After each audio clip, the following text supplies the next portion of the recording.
The Millionaire's baby and the Waitress. The morning rain drummed softly against the large windows of Maple Street Café, creating gentle rivulets that caught the warm light from inside. The cafe buzzed with its usual energy, business people checking their phones over steaming cups of coffee, students typing away on laptops, and the comforting sounds of milk being steamed and coffee beans grinding. Marcus Wellington adjusted his navy wool coat as he stepped through the glass doors, raindrops still clinging to his dark hair. In his arms, he cradled his 3-month-old son, baby James, who was bundled in a soft gray onesie. The baby's tiny fists waved in the air, and his face was already turning red with the beginnings of what Marcus knew would be a difficult cry. Marcus was not a man accustomed to feeling helpless. As the CEO of Wellington Industries, he commanded boardrooms and made decisions that affected thousands of employees. But here, in this busy cafe, holding his crying son, he felt completely out of his depth. His wife Sarah was in London on a business trip, and their usual nanny had called in sick that morning. Marcus had thought he could handle a simple coffee run with James, but the baby had other plans. The crying started in the car and had only grown more intense. James, please, Marcus whispered, gently bouncing the baby as he approached the counter. But James's cries grew louder, piercing through the cafe's ambient noise. Other customers began to turn their heads, some with sympathetic looks, others with mild annoyance. Behind the counter, Emma Rodriguez looked up from the espresso machine she was cleaning. At 24, she had been working at Maple Street Café for 2 years while finishing her nursing degree at night. She had seen all kinds of customers come through those doors, but something about the well-dressed man struggling with his baby caught her attention.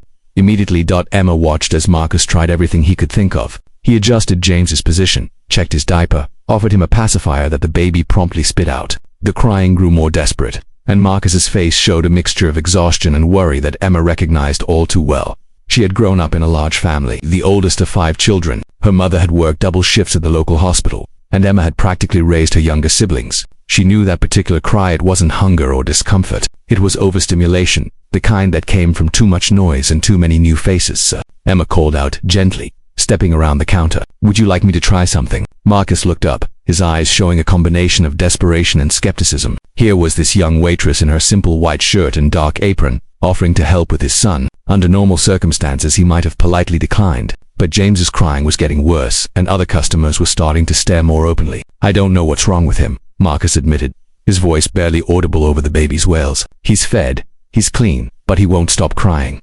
Emma approached slowly, her movements calm and deliberate. "Sometimes babies just get overwhelmed," she said softly. "All the sounds and lights and new faces, it can be too much for their little systems." She gestured toward a quieter corner of the cafe, away from the main flow of customers. "Would it be okay if we tried something? I promise I'm careful with babies." Marcus hesitated for only a moment before nodding. He was running out of options, and something about Emma's gentle confidence reminded him of his own mother, who had always had a magical way with children. They moved to the corner booth, and Emma extended her arms. "May I?" With careful precision, Marcus transferred his son into Emma's arms. She immediately turned James so that his ear was against her chest, then began to sway in a slow, rhythmic motion. But it was what she did next that truly surprised Marcus. Emma began to hum, not a lullaby, but a soft, wordless melody that seemed to come from somewhere deep inside her. The tune was simple but haunting, rising and falling like gentle waves. As she hummed, she continued the swaying motion, her hand making small circles on James's back.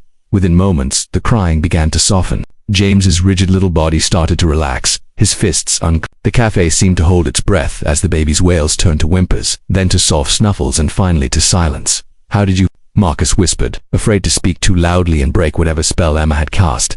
"My youngest brother had colic," Emma explained quietly, still humming intermittently. "I learned that sometimes they need to feel like they're back in the womb, close to a heartbeat, with gentle movement and soft sounds. The humming creates vibrations they can feel, like when they were inside their mama." James's eyes began to flutter closed, his breathing becoming deep and even. Emma continued the gentle swaying, her humming barely audible now, more felt than heard. Marcus watched in amazement. This young woman, who couldn't have been much older than 25, had accomplished in minutes what he had been trying to do for over an hour. But more than that, she had done it with such natural grace and kindness that he felt something shift inside his chest. "I can't thank you enough," he said, his voice thick with emotion. "I was starting to panic."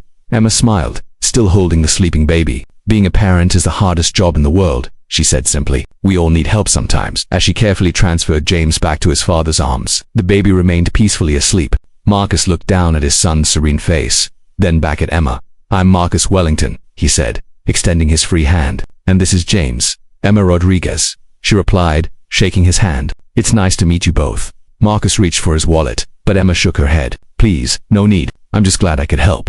Then at least let me buy you coffee, Marcus insisted. Or better yet, when you have time, I'd love to take you to lunch. As a thank you, Emma's cheeks flushed slightly. That's very kind, but really not necessary. It is to me, Marcus said earnestly. What you did just now, it wasn't just about getting James to stop crying. You showed me something important about patience and gentleness that I think I had forgotten. 3 months later, Marcus and Emma were married in a small ceremony at Maple Street Café, with baby James cooing happily in Emma's arms. The same corner booth where she had first calmed his cries was decorated with white roses, and as they exchanged vows, Emma hummed the same soft melody that had brought them all together. Sometimes the most unexpected moments reveal exactly what we need, not what we think we want, but what our hearts have been quietly searching for all along.